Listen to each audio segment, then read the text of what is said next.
Boss out to the pack. It is Pack here. AKA your mama's best friend, your daddy's worst nightmare. You know, I've been talking about all these leaks and announcements for NBA 2K23, but I think it's always important to try to figure out when we're going to get news in the first place. Every single year, 2K does like a big reveal for their brand new 2K game. It's either going to be like a cover reveal or like a little trailer or even sometimes gameplay just off the bat. This happens every single year. I'm going to show you what years it usually has been and other kinds of NBA 2K22 or 23 news. If you like this kind of content when it comes to NBA 2K23 news, updates, changes, and all that kind of stuff, please join the pack and subscribe. I'm one of the only channels that does daily updates like this. So please join up if you like this kind of content. Let's get this video started. So a reason I pull this up is there was this website called DBL Tap, and they had mentioned something that the past 4 years, these were the times that NBA 2K was dropping their announcement for the new game. So for NBA 2K19, it was announced on June 5th, 2K20 was July 1st, 2K21 was July 11th, and then 2K22 was July 14th. So we're seeing a clear kind of pattern here, is that between early June and mid-July is that 2K is announcing their stuff. Not only that, every single year they have pushed the date back further and further and further. So now that we're getting this kind of information and we're looking at something we can basically measure off of, I'm going to make a little prediction here, okay? So I looked at the dates that we just posted, and it was a Tuesday, a Monday, a Saturday, and a Wednesday. So based off of those dates and those days of the week, my little mini prediction is that on July 16th, that is when we're going to get our piece of news. The reason why I think that is that, remember that Summer League is being sponsored by NBA 2K23, and it is starting in July 7th and it ends July 17th. So I believe between like July 16th to July 17th would make the most sense for them to announce the game at the Summer League final. It fits the schedule of when 2K is announcing stuff in the first place. So I think it's like it's a consistent date. It makes sense. There's something related to it. I think that's what they're gonna do. So that would be on a Sunday, and we will be getting that in about 2 weeks. I think that's about an accurate amount of time, but let me know if you think that's the correct amount of time in the comments below. But there's more. Luck TV has been carrying this 2K off season, right? And he asked a question: are you buying NBA 2K23 when it drops? And listen, like, as a YouTuber, bro, obviously I'm always going to buy the game the day it drops, like, obviously. Right, all right. But should the average person buy NBA 2K23 the day it drops? Let me give you my personal opinion. If we're gonna see the exact same neighborhood or park, no. Because then you're just buying one giant roster update, and that's not worth it. So no, I don't think you should get NBA 2K23 the day it drops if there's nothing significantly new about the game.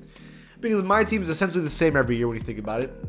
Like, Play Now Online and all that stuff is the same. My NBA is always the same. The only thing that really changes in 2K every single year is park and its neighborhood and the build system and all that stuff. If we're having a very similar one this year than last year, no, I don't think there's any reason to play this game and buy this game as of day one. My personal opinion. This guy, Pretty Boy Breezy, replies and he says, I got $80 to blow. These are the games that are dropping. F1 2022, $69. Modern Warfare 2, $70. 2K23, $70. Madden 23, $70. And The Last of Us remake, remaster, whatever it's called, $70. Out of those games, 2K23 would be the last game I would get. This guy said, I don't even know what The Last of Us is, and I just saw it on the PlayStation Store. That's toxic, first of all. But second, out of all these games, I'm not getting mad at that game's terrible. Last of Us, I already played it. I'm not gonna play a remaster of a game I've already played. I'm not gonna pay $70 for a game I already played, and it's just a remastered version. That's like it's a pretty recent game, so no. But F1 2022 and Modern Warfare 2 are absolute priorities to me over 2K as like a gaming fan. As a 2K YouTuber, obviously NBA 2K23 is the game I'm gonna pick. But like Modern Warfare 2, F1 2022 are just better games. Let's just be real. Quavo23 said something. He says, I hope everybody plays NBA 2K23 next gen next year. So a lot of you might be watching confused as to why we would even bring that up. This is the problem with 2K, is that, and I think if you've been following this channel, you know I talk about this a lot, so you know what I'm talking about already. You already know it's going to come. But The issue is that there's two different communities. There's the current gen community and the next gen community. So it's making 2K feel smaller than it's ever have before. Because not only are less people playing the game, but now there's two completely different games. So you're like the people around you playing 2K is as smallest as it's ever been. So the popularity is down extremely.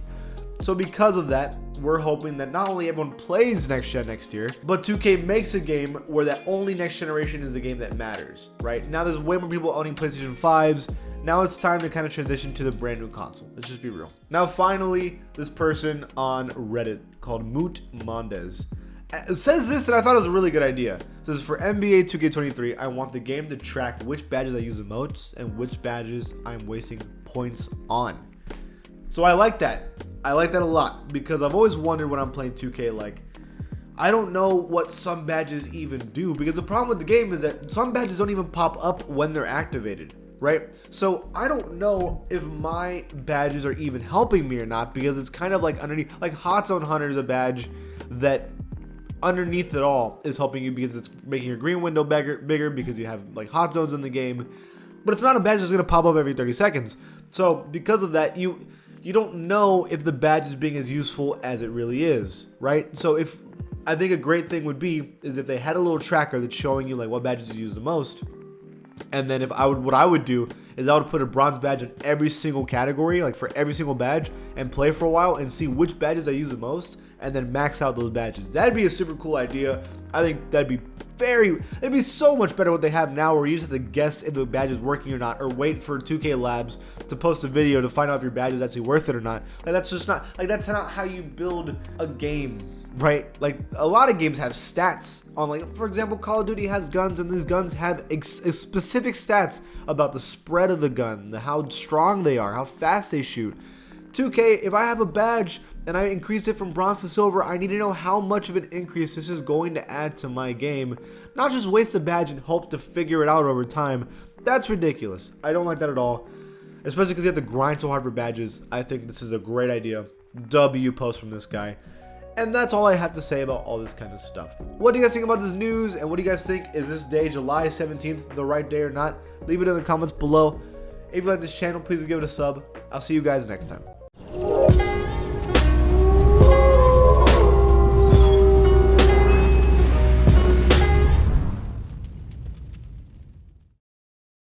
If you want all the latest news of NBA 2K and also NBA in general, you should follow me on my Twitter account at PackHoopsYT. Not only that, I do giveaways all the time when it comes to VC, games, and also even consoles. So check it out, follow me, and see you there.